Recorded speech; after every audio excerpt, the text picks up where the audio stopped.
Hoje acabámos o nosso trimensário a falar de que breve Jesus voltará. E uma das coisas que muitas vezes vem à minha mente é uma das frases que está na Bíblia que diz: será que quando o Senhor voltar encontra fé na terra? Uma das coisas que preocupa, porque nós vemos a fé esmorecer em muitos lados, as pessoas andam muito preocupadas com as coisas do dia-a-dia e muitas vezes esquecem-se daquilo que é importante na nossa vida, que é garantir a vida. Antes de nós começarmos de eu partilhar convosco este tema que se intitula Igualdade na Diferença, eu queria que pudéssemos baixar os nossos rostos e vamos orar ao Senhor. Pai querido, mais uma vez, vamos falar de fé, Senhor, daquilo que é a nossa base, a base da nossa vida como cristãos. Esta mensagem tocou forte no meu coração e espero que ela possa vir também ao encontro de algumas dúvidas ou de algumas necessidades dos meus irmãos aqui presentes e daqueles que nos assistem. Peço que nos possas ungir com o Teu Santo Espírito para podermos perceber aquilo que Tu fizeste, que fazes e continuarás a fazer, para que nós possamos estar sempre bem junto a Ti, Senhor. São as bênçãos que eu Te peço humildemente, em nome de Jesus. Amém, Senhor. Ora bem, eu vou partilhar convosco uma história que toda a gente conhece. Aliás, são duas histórias e elas acontecem quase que em simultâneo. Isto aconteceu praticamente na altura do ano 29 depois de Cristo. Jesus tinha voltado de Gadara e tinha voltado para a costa ocidental. E quando ele vinha no barco, o povo que estava na praia, reconhecendo, começou-se a juntar como era habitual. Todos queriam ouvir, todos queriam falar com ele, todos queriam de alguma forma que ele os ajudasse naquilo que eram as suas necessidades, os seus problemas. E assim aconteceu mais uma vez. Jesus saiu do barco e ali na praia começou a falar com as pessoas, a curar, a fazer aquilo que era o seu costume. Entretanto, ele tinha sido convidado para ir para a casa de Levi Mateus e era lá que ele ia tomar a refeição com eles. E estavam-se a preparar para sair, mas era mesmo muita gente. E foi ali que há um homem que vem ter com ele. Este homem chamava-se Jairo e era o chefe da sinagoga. Vamos ler o que é que a Bíblia nos diz. Vamos começar a ler o que está em Marcos, capítulo 5, e vamos começar no versículo 21. E os primeiros versículos vamos ler de 21 a 24. Diz assim: tendo Jesus voltado no barco para o outro lado, afluiu para ele grande multidão, e ele estava junto ao mar. Eis que se chegou a ele um dos principais da sinagoga, chamado Jairo, e vendo-o, prostrou-se a seus pés, e insistentemente suplicou: a minha filhinha está à morte, vem, impõe as mãos sobre ela, para que seja salva, e viverá. E Jesus foi com ele. Eu acho que quando este homem, este principal da sinagoga, foi ter com Jesus e se prostrou perante ele, os discípulos devem ter ficado assim um bocado perplexos. Normalmente estes homens eram aqueles que constantemente estavam contra Jesus, constantemente o questionavam e tentavam mostrar que ele não era mestre. No entanto, ele o fez. Jesus e os seus companheiros foram avançando com Jairo. Mas era tanta gente, acotovelavam-se todos ali à volta de Jesus que era muito lento o progresso. Jairo estava em pânico, Jairo estava desesperado, tinha a filha doente. E Jesus andava devagar, não é que a casa dele fosse muito longe dali, mas na verdade as pessoas eram tantas, que Jesus tinha dificuldade. Mas havia outra coisa que Jesus também aproveitava para fazer sempre, que era ajudar aqueles que estavam ali à sua volta. Muitos queriam falar com ele, muitos o questionavam e, portanto, ele andava devagar porque tinha muita gente à volta, mas também andava devagar porque ele queria, junto das pessoas, assisti-las e dar-lhes uma palavra, ajudá-las. E ele o que queria fazer era, no fundo, confortar aquelas pessoas. O que ele queria fazer era dar esperança e ajudá-los. E é aqui, vamos continuar a ler, agora o versículo 25 a 28, que acontece algo. Grande multidão o seguia, comprimindo-o. Aconteceu que certa mulher, que havia 12 anos vinha sofrendo de uma hemorragia e muito padecera à mão de vários médicos, tendo despendido tudo quanto possuía, sem contudo nada aproveitar, antes, pelo contrário, indo a pior, tendo ouvido da fama de Jesus, vindo por trás dele, por entre a multidão, tocou-lhe as vestes. Porque dizia, se eu apenas lhe tocar as vestes, ficarei curada. Ora bem, porquê é que esta mulher fez isto? Bom, primeiro, porque era mulher. E as mulheres no tempo de Jesus, naquele tempo, tinham uma condição inferior e elas não tinham exatamente, digamos que os mesmos direitos, as mesmas regalias dos homens. Mas segundo, porque ela tinha um problema grave de saúde. Ela tinha esta doença que se traduzia numa hemorragia constante e segundo as leis que existiam, as leis cerimoniais, em Levítico 15, 19 a 33 fala-nos disto, ela estava numa situação complicada. Esta mulher já tinha procurado em muitos sítios a cura, tinha ido a muitas pessoas, tudo aquilo que ela tinha já tinha gasto, mas não tinha conseguido nada. E a verdade é que ela estava num estado de imunda. E quando uma pessoa estava imunda, para além dela própria não poder ser tocada, tudo aquilo em que ela tocasse se tornava imundo. O que é que isto quer dizer? Na própria família, com os amigos e com todas as outras pessoas, ela tinha que estar distante. Tudo aquilo que ela tocava, os outros que a rodeavam não podiam tocar, sob o risco também de se tornarem imundos. Portanto, ela estava, digamos, proscrita dentro da sua própria casa. Estava abandonada e, no fundo, deixada dentro da sua própria casa, sem que ninguém a pudesse tocar, dar-lhe afeto, falar com ela. Pronto, acabava por ser uma proscrita. E é engraçado que ela tinha ouvido falar de Jesus. E já não era a primeira vez que ela tentava ir ao encontro de Jesus. Quando ela soube que Jesus vinha para ali, ela ficou cheia de esperança. Ela já não acreditava em mais nada, a não ser no Messias, naquele de quem ela tinha ouvido falar, das curas que ela tinha conhecido através do que as pessoas diziam. Portanto, a esperança no coração dela voltou outra vez ao seu topo. E ela disse, é agora. Então, ela resolve ir ter com ele. E quando Jesus tinha voltado, ela foi rapidamente para a beira do lago. Mas não conseguiu vê-lo. Porquê? Porque, entretanto, Jesus já se estava a afastar. Disseram-lhe então que ele ia para a casa de Levi Mateus. E ela vai para a casa de Levi Mateus, mas também não o encontra. E então onde é que ela o vai encontrar? No caminho. E foi quando ela ouviu. Sabem aquela sensação que nós temos quando alguma coisa que nós queremos muito está para acontecer? O que é que acontece ao nosso coração? Dispara a bater. Nós ficamos, até parece que nos falta o ar. E foi isso que lhe aconteceu. Ela estava muito debilitada há 12 anos, que ela tinha estas perdas constantes de sangue e, portanto, o seu estado físico era de bastante debilidade. Mas o problema dela, e na cabeça dela, o problema dela não era esse. O problema dela era este estado de debilidade, era o mínimo. Isso a ela não lhe interessava porque ela voltou a ganhar forças na perspectiva de poder ir ao encontro de Jesus, de ir ao encontro da sua cura. O que a preocupava era o resto. Então, o que era o resto? Era, no fundo, ela estar contaminada, no fundo, ela não poder tocar, não poder estar ali ao pé daquelas pessoas. Porque, vejam, era uma multidão. Onde quer que ela estivesse, as pessoas iam tocar. Portanto, ela estava numa situação de grande dilema. No entanto, o que a preocupava era como é que eu vou apresentar o meu pedido a Jesus e se ele me perguntar qual é o meu problema, o que é que eu lhe vou dizer? Eu não lhe posso dizer que eu estou imunda. Isto na cabeça dela estava ali a mil à hora, como nós costumamos dizer. Até que lhe surge uma ideia.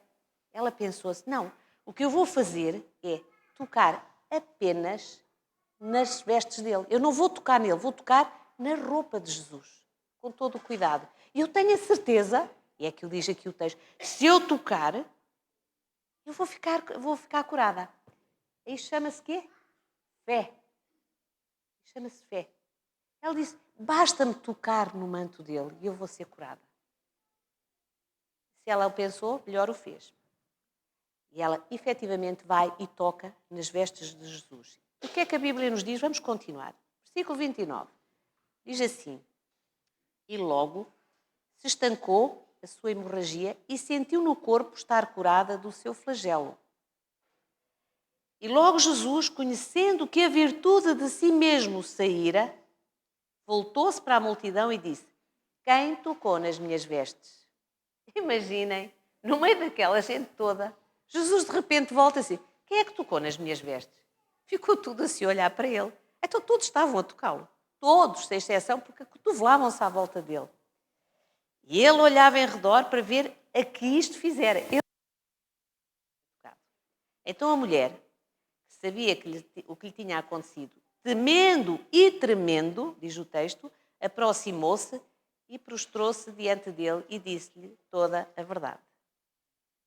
E ele lhe disse: filha, a tua fé te salvou. Vai em paz e ser curada do teu mal.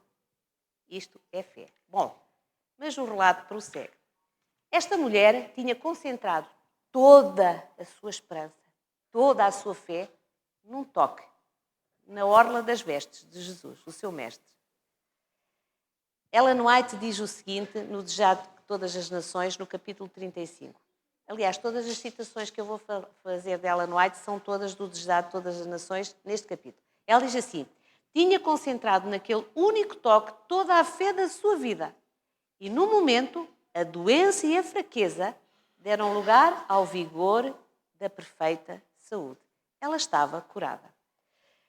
A gratidão daquela mulher, porque ela sentiu isso, a gratidão daquela mulher extravasava o seu próprio ser. Ela estava tão feliz, mas tinha que sair dali antes que fosse descoberta. E preparou-se, mas Jesus, de repente, parou e com a sua voz bem audível para toda a gente, perguntou: quem é que me tocou? E ela parou. Ela estancou. Eles olharam para Jesus com ar de espanto, todos ficaram a perguntar-lhe, mas Jesus não parou de olhar. E continuou à espera da resposta. Isto porquê? Ele estava a dar a esta mulher, muito provavelmente, a oportunidade de ela falar. Também é algo estranho, porque as mulheres não tinham muito essas oportunidades. Mas Jesus queria fazer isso. E quando nós pensamos nisso, mas porquê que Jesus lhe estava a dar a oportunidade dela lhe falar? Bom, Jesus queria que a fé desta mulher fosse um modelo para todos aqueles que estavam ali à volta. Vejam quantos estavam a tocar em Jesus. Mas ela foi sarada. E ele queria que a fé desta mulher fosse vista por todos eles. Desejava que, para além disso, ela levasse a alegria de saber que tinha sido pessoalmente reconhecida por quem? Por Jesus, pelo Mestre. Ele queria que ela sentisse isso. E Jesus também queria mostrar-lhe que a cura não tinha sido porque ela lhe tinha tocado nas vestes. Não era por isso. A cura física tinha acontecido, mas que para além dessa cura física, ele era a cura, não só do problema físico, mas também daquilo que ela vivia, que era a cura do pecado. Ele queria que ela sentisse isso no seu coração e que os outros pudessem ver isso, porque a cura da doença era provisória, mas a do pecado que ele estava a oferecer era para sempre. E também Jesus queria dirigir a esta pobre mulher palavras de conforto, que no fundo seriam a sua fonte de alegria para retomar a sua vida que tinha sido destruída. A vida dela não era vida. Ela tinha vivido anos de permanente amargura. E agora Jesus estava a dizer: eu te dou estas palavras de conforto para que tu ganhes ânimo novamente e prossigas. Jesus disse com toda a brandura e ternura: tem bom ânimo, filha, a tua fé te salvou. Vai em paz. Esta afirmação pública por parte de Jesus, que fora a fé que levara à cura, evitaria que alguém pudesse ousar pensar que aquilo até tinha sido quase por artes mágicas. Porque aquelas pessoas eram assim, tinham essas coisas. Portanto, ele queria mostrar a todos eles que era a fé que estava na base daquela cura. A fé desta mulher podia ser pequena, podia ser imperfeita aos olhos de muitas pessoas. Mas aos olhos de Jesus era uma fé genuína, verdadeira. É É isso que Jesus quer de cada um de nós. Na medida dos seus limitados conhecimentos, ela tinha fé. Ela conhecia, podia não conhecer muito. Não era uma mulher letrada. Vejam, ela nem sequer tem nome. O outro senhor que falámos já há pouco chamava-se Jairo, certo? Esta senhora não tinha nome. A Bíblia não fala no nome dela. Mas não interessa. Jesus reconhece todos. A mulher deveria partir em paz, isto era a vontade de Jesus, de corpo e alma, na alegria de ser aceito por Deus, conforme testificado pela sua recente recuperação. Ellen White diz o seguinte: a turba admirada, vejam o que ela diz, isto é extraordinário, a turba admirada que se comprimia em torno de Jesus não sentira nenhum acréscimo de vital poder. Ela sentiu, eles não. Estavam todos ali à volta, rodeavam-no. Mas quando a sofredora mulher estendeu a mão para tocá-lo, crendo, acreditando que se restabeleceria, experimentou a vivificadora virtude. Assim é nas coisas espirituais. Tomem atenção a isto. Falar da religião de maneira casual, orar sem ter a alma faminta e viva fé, nada aproveita. A fé nominal em Cristo, o que o aceita apenas como o Salvador do mundo, não pode nunca trazer cura à alma. Não basta aceitar. Temos que sentir, temos que entregar-nos, temos que saber que é. Aquele que espera inteiro conhecimento antes de exercer fé, não pode receber bênção de Deus. Não basta crer no que se diz acerca de Cristo. Devemos crer nele. A única fé que nos beneficiará é que abraça o Jesus como Salvador pessoal, que se apropria dos seus méritos. Muitos têm a fé como uma opinião. Isto costumo ouvir. Muitos têm a fé como uma opinião. A fé salvadora é um ajuste pelo qual aqueles que recebem Cristo se unem a Deus em concerto. Fé genuína é vida. Vida eterna. Uma fé viva significa acréscimo de vigor, segura confiança pela qual a alma se torna uma força vitoriosa. Após a cura desta mulher, Jesus queria que ela reconhecesse a bênção que recebera. Os dons oferecidos pelo Evangelho não devem ser adquiridos às escondidas, nem usufruídos em segredo. Eu vou repetir. Os dons adquiridos, oferecidos pelo Evangelho, daquilo que está aqui, pela palavra que é Jesus, não devem ser adquiridos às escondidas, nem usufruídos em segredo. Assim, o Senhor chama-nos a confessar a sua bondade. E em Isaías 43:12 diz-nos: vós sois minhas testemunhas.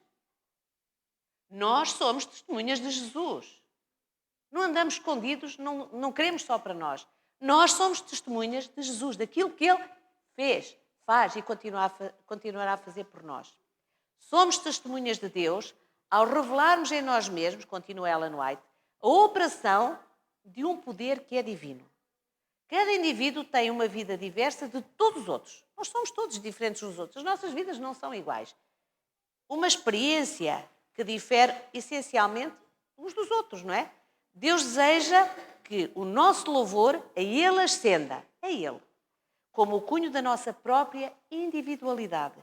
Estes preciosos reconhecimentos para o louvor da glória e da sua graça, quando apoiados por uma vida semelhante à de Cristo, possuem um poder irresistível, eficaz para a salvação não apenas da nossa alma, mas daqueles que estão à nossa volta. Nós somos testemunhas de Deus. Nós falamos, não é às escondidas, abertamente, àqueles que estão à nossa volta. Ensinamos. Bom, vamos continuar a nossa história. Vamos para o versículo 35.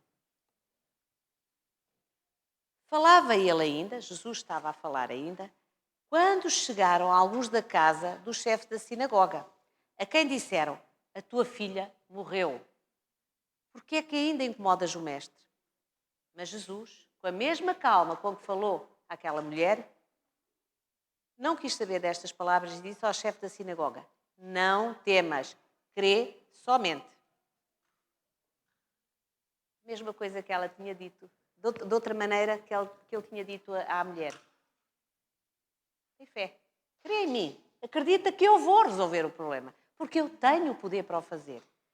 E não permitiu, continua o texto a dizer no versículo 37, não permitiu que alguém o seguisse, a não ser Pedro, Tiago e João, irmão de Tiago. E tendo chegado à casa do principal da sinagoga, viu o alvoroço e os que choravam muito e pranteavam. E entrando disse-lhes, porque vos alvoroçais e chorais? A menina não está morta, ela dorme. E o que é que eles fizeram? Diz o texto. Riram-se dele. Porém, ele tendo-os feito sair, tirou-os todos lá. Tirou-os todos lá, sacudiu-os todos lá. Tomou consigo o pai e a mãe da menina e os que com ele estavam e entrou onde a menina estava deitada. E tomando a mão da menina, disse-lhe, Talita cumi, que traduzido é, menina, a ti te digo, levanta-te. E logo a menina se levantou e andava, pois já tinha 12 anos, e assombraram-se com grande espanto. E mandou-lhes expressamente que ninguém o soubesse. E disse-lhes que lhe dessem de comer. É engraçado. Quando foi do relato da mulher, eles todos viram. Mas aqui Jesus diz, não digam nada a ninguém. Deixem-se estar, não digam nada a ninguém. Há coisas que são estranhas. Na verdade, ele tinha as suas razões. Agora nós temos aqui duas histórias. São duas situações completamente diferentes. Dois contrastes. Nós temos o relato que começa com a história de Jairo. Por acaso, não sei se sabem. Sabem o que é que quer dizer o nome Jairo? Quer dizer, aquele que Deus ilumina. Ele tinha um nome.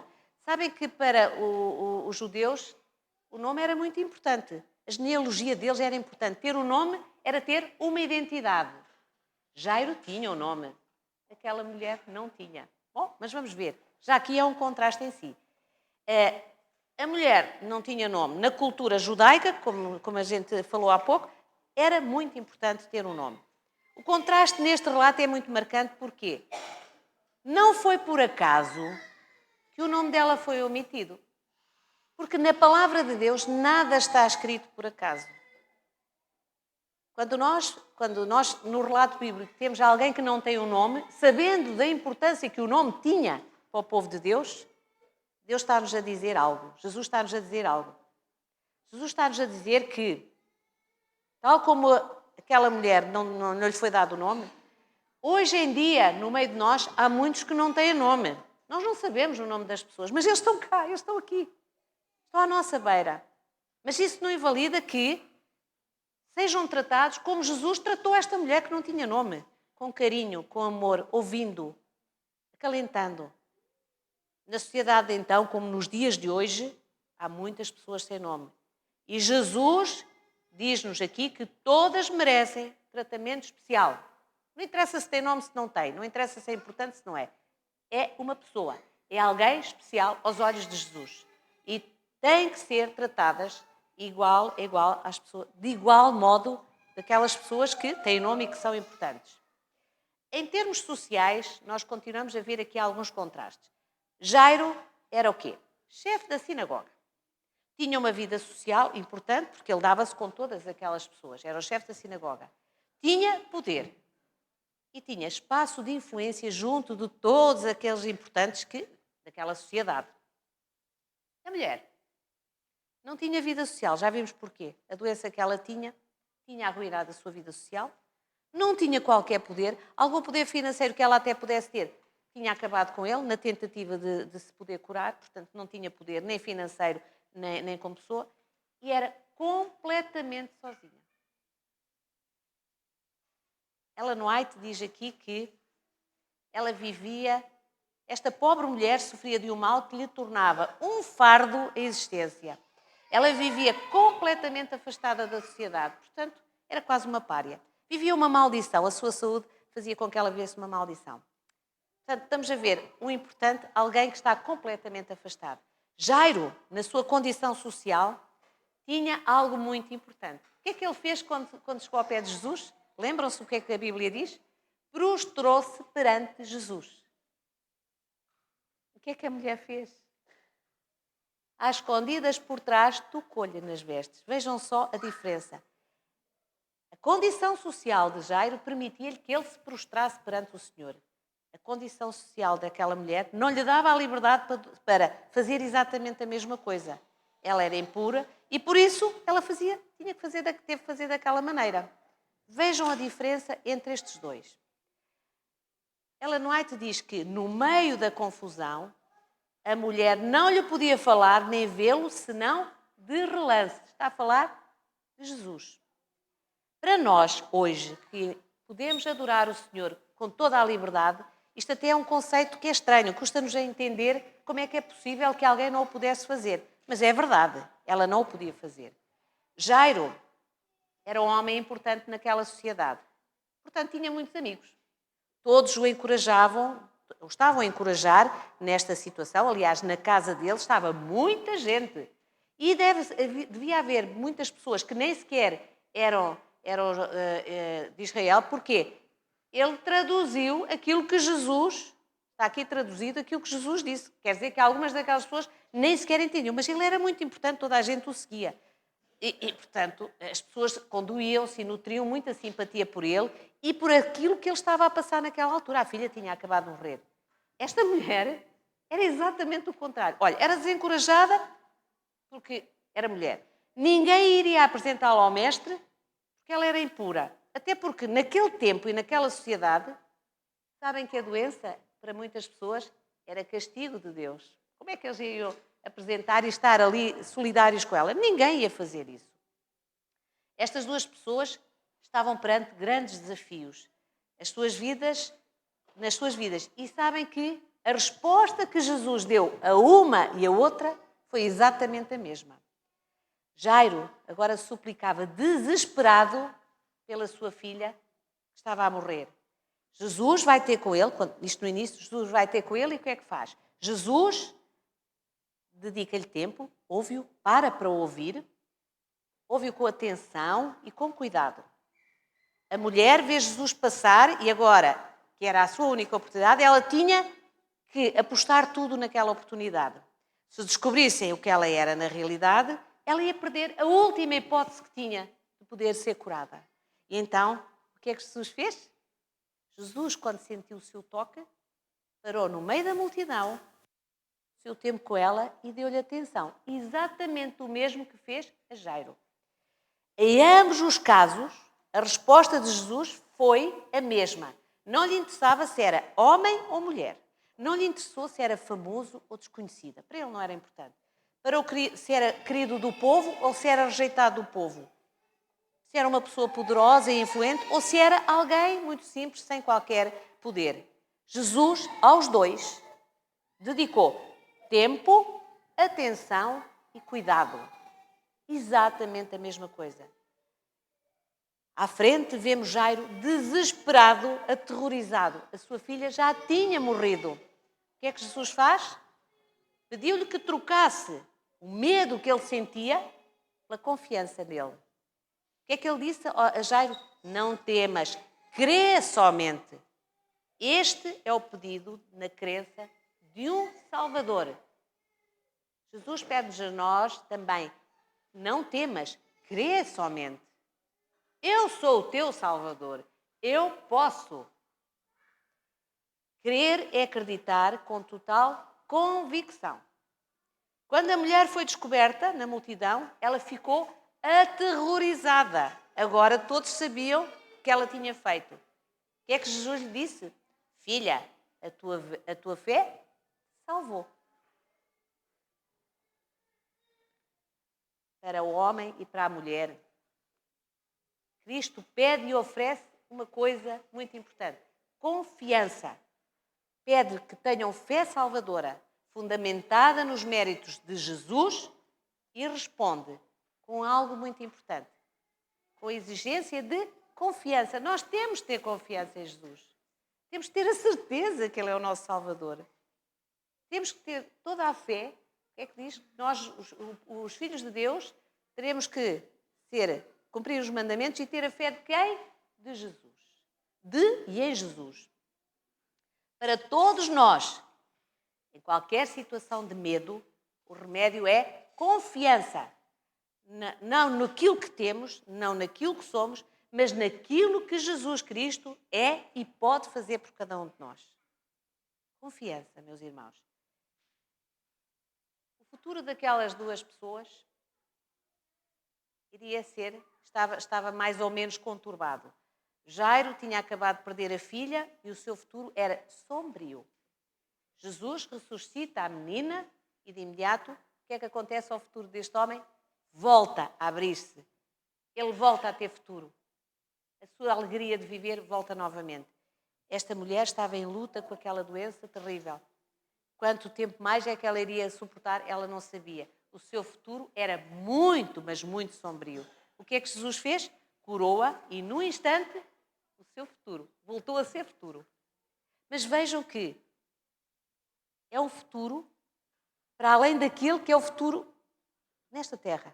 Aquilo que Jesus deu foi muito para além disso. Nesta história destas duas pessoas tão diferentes, a questão não está na diferença das realidades que cada um viveu, ou que estava a viver, não estava também nas semelhanças que pudessem existir entre eles. Sabem onde é que está a grande questão? Está na oferta igual dada a ambos por Jesus. Deu de igual forma aos dois. Eu gostava de contar uma história por causa desta fé, daquilo que Jesus veio aqui mostrar, que pela fé tudo é possível. Diz que pela fé podemos mover montanhas. Crer somente. O que ele diz é, creiam somente. Tenham fé em mim. Eu sou o vosso Salvador. Tenham confiança. Porque quando eu digo que faço, eu faço. Nada que vos possa acontecer, nada daquilo que possa atemorizar a vossa vida é suficientemente grande para mim, porque eu tudo posso. Eu li há muito tempo esta história que vos vou agora contar e mostra o que é a fé e a confiança total. Nós temos a história de Elias e sabemos que durante 3 anos ele foi alimentado no deserto, nada lhe faltou. A fé daquele homem era grande e ele sabia. Mas não é Elias, não é um profeta do Senhor. Era um pregador, era um evangelista inglês que viveu no século XIX. Ele chamava-se John Muller. E ele era um homem muito, muito conhecido naquela altura porque ele era um evangelista e um pregador extraordinário. Era uma pessoa diferente, era uma pessoa que toda a gente gostava. Portanto, era bastante conhecido. E ele faz uma viagem num transatlântico, ele ia para o Canadá. E ali perto da Terra Nova, contou o comandante desse navio a outro indivíduo, na viagem seguinte, contou-lhe que tinha vivido uma experiência com este John Muller que alterou e transformou a minha vida cristã. Foi isso que ele disse ao outro. Então o que é que aconteceu? Quando foi feita a viagem com este pregador, eles chegaram ali perto da Terra Nova e havia um banco de nevoeiro que não passava nem por nada. E o comandante não saía da torre, na torre de comando, porque ele tinha que ir com toda a cautela e lentamente avançando, porque aquilo não se via mesmo nada. E naquela altura os instrumentos de navegação não eram propriamente os que nós temos agora, que não é preciso ter visibilidade nenhuma, porque os instrumentos fazem isso por nós. Então, ele diz que este evangelista, o John Muller, era um dos 37 passageiros que estavam daquela vez. E quando ele estava lá aflito a tentar controlar o navio, vem este senhor. O senhor Muller vem ter com ele e diz assim: comandante, eu precisava de lhe perguntar o seguinte. Eu tenho que estar em Quebec daqui a 24 horas. E está a ir muito lento. O que é que se passa? E ele explicou-lhe: estamos aqui com este banco de nevoeiro e tem que ser uma progressão lenta porque é perigoso se nós avançarmos com mais força. E ele disse: mas isso para mim não pode ser. Não pode ser porque eu nunca falhei um compromisso. O dia que ele tinha que estar em Quebec era um sábado. Ele ia pregar a uma igreja. E ele disse: impossível. Se o seu barco não consegue, eu vou ter que arranjar outra solução. E o comandante disse assim: senhor, tenha calma. Não vai conseguir. Não há forma de eliminar este banco de nevoeiro. Ele está aqui, temos que aguentar. E ele disse: não, vamos para o meu camarote, vamos orar. E ele diz que o comandante olhou para ele assim: ele está doido. Então agora vamos para o camarote dele orar. E ele pegou no braço do comandante e levou para o camarote dele, ajoelhou-se e orou ao Senhor. E ele disse: mas ouça, não é através da oração, não é assim que vai passar o banco todo. Disse: vamos orar. Orou E o comandante, a certa altura, viu ajoelhado e quis também ajoelhar-se. Não, não precisa. O que é que ele disse? A minha vista não está na densidade do nevoeiro, mas no Deus vivo, que domina todas as circunstâncias da minha vida. E não vale a pena agora, senhor comandante, ajoelhar-se a orar. Já está resolvido. E ele disse, está resolvido? Está sim, senhora. Pode voltar para o seu lugar e avançar.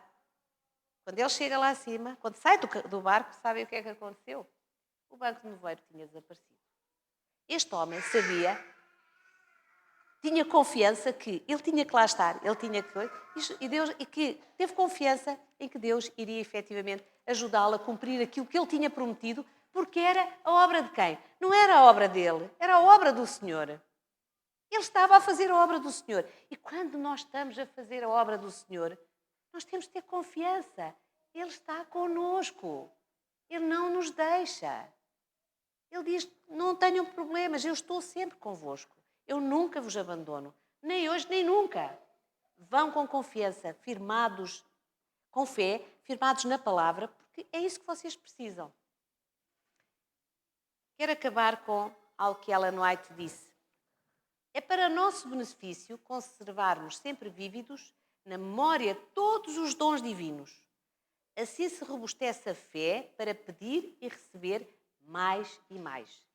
Há maior encorajamento para nós, na menor bênção que nós mesmos recebemos, do que em todas as narrações, todas as histórias que possamos ouvir e ler acerca da fé e das experiências dos outros. Aquilo que nos acontece a nós vale muito mais. E é isso que nos acontece a nós, que nós somos levados a testemunhar aos outros. Aquilo que Deus já fez na nossa vida. Não é no que fez na vida dos outros, é na nossa. Estamos a falar em primeira pessoa. Vivemos essas coisas. Ninguém nos contou, nós vivemos. E é isso que está aqui dito. A alma que corresponde à graça de Deus será como um jardim regado. A sua saúde surgirá rapidamente. A sua luz romperá e as trevas e a glória do Senhor ver-se-ão sobre ela. Lembremos, pois, a amorável bondade do Senhor e a multidão das suas ternas misericórdias. Como o povo de Israel que somos nós, empilhemos as nossas pedras de testemunho e sobre elas inscrevamos a preciosa história de que Deus tem feito por nós. E ao recordarmos o modo como nos trata no nosso peregrinar, com os corações enternecidos de gratidão, declaremos que darei eu ao Senhor por todos os benefícios que me tem feito. Tomarei do cálice da salvação e invocarei o nome do Senhor. Pagarei os meus votos ao Senhor, agora na presença de todo o seu povo. Irmãos, a fé é a certeza das coisas que se esperam e a prova das coisas que não se vêem. Está em Hebreus 11:1. Mas também, no versículo 6, diz assim: ora, sem fé é impossível agradar a Deus, porque é necessário que aquele que se aproxima de Deus, ouçam, creia que Ele existe e que é galardoador de todos os que o buscam. Irmãos, a fé tem que ser a base da nossa vida. Tem que ser nutrida diariamente através do estudo da palavra e da constante e próxima proximidade com Jesus. Nós todos os dias temos que ir aos pés do Senhor. Todos os dias temos que pedir-lhe que Ele nos possa ajudar a que a nossa fé dia a dia cresça até o dia em que Ele nos vem buscar. Hoje falámos aqui que o dia que Ele nos vem buscar, ou o fim o fecho da porta da graça, para muitos pode acontecer rapidamente, para outros não, pode ser mais tarde. Por isso nós temos que diariamente ter esta intimidade com Jesus, ter esta vontade de estar com Ele e dele aprender, ter esta vontade de ter a confiança total naquilo que Ele... Nós já sabemos o que é que Ele fez por nós no passado, mas ter a confiança que no futuro vai continuar a fazer e a prover. Não temos que nada temer. Jesus disse que no mundo tereis aflições, mas não tenham problemas. Eu venci o mundo, eu estou ao vosso lado. Possamos hoje levar daqui, no nosso coração, a vontade de ter esta confiança e esta fé ardente no nosso coração, naquele que todos os dias nos pega ao seu colo e nos protege e nos provê naquilo que nós necessitamos. E que todos os dias da nossa vida, em todo o tempo que Deus nos der, Jesus seja o mais importante, seja aquilo com que acordamos, na nossa mente acordar a falar com Jesus e quando nos deitamos, continuarmos com Ele. Como fazia Daniel, como faziam os seus amigos e como faziam todos estes heróis da fé que nós podemos ler e ver as suas vidas na Bíblia. Irmãos, que possamos ser aqueles que têm os mandamentos obedecem aos mandamentos de Jesus e têm a sua fé. E possamos ser felizes. Não por aquelas coisas que o mundo nos dá, mas sermos felizes porque temos a confiança que Jesus está ao nosso lado. Esta é a minha oração para hoje, para todos.